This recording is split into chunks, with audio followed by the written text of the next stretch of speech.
Mon objectif aujourd'hui, c'est de faire en sorte que tout le budget prévu par l'État, par le gouvernement, pour les emplois à La Réunion, puisse être entièrement consommé.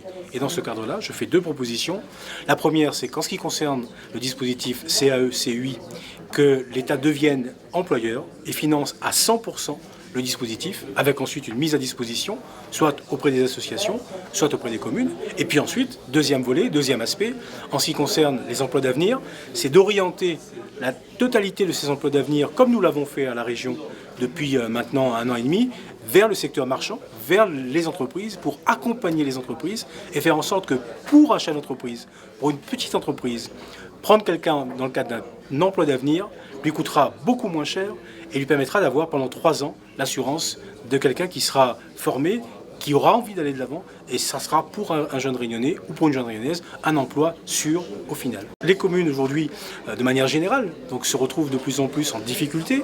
L'État, le gouvernement demande à ces mêmes collectivités locales d'effectuer plus de 11 milliards d'économies sur la période qui vient. En même temps, en rajoutant des mesures supplémentaires, comme ils viennent de le faire au début de cette année en ce qui concerne la réforme du rythme scolaire. Donc les collectivités locales, de manière générale, se trouvent dans des situations budgétaires et financières tendues. Donc si l'on veut encore une fois résoudre la question des emplois aidés, c'est ce que je veux, c'est de dire à l'État, assumez pleinement vos responsabilités. Nous sommes à vos côtés.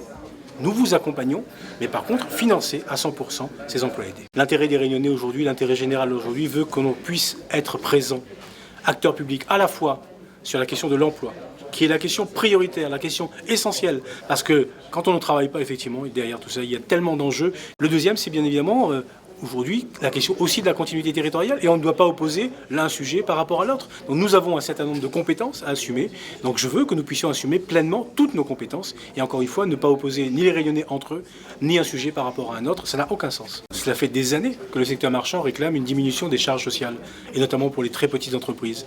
Et le gouvernement a été jusqu'à maintenant relativement sourd à ces propositions. Aujourd'hui, nous avons une opportunité.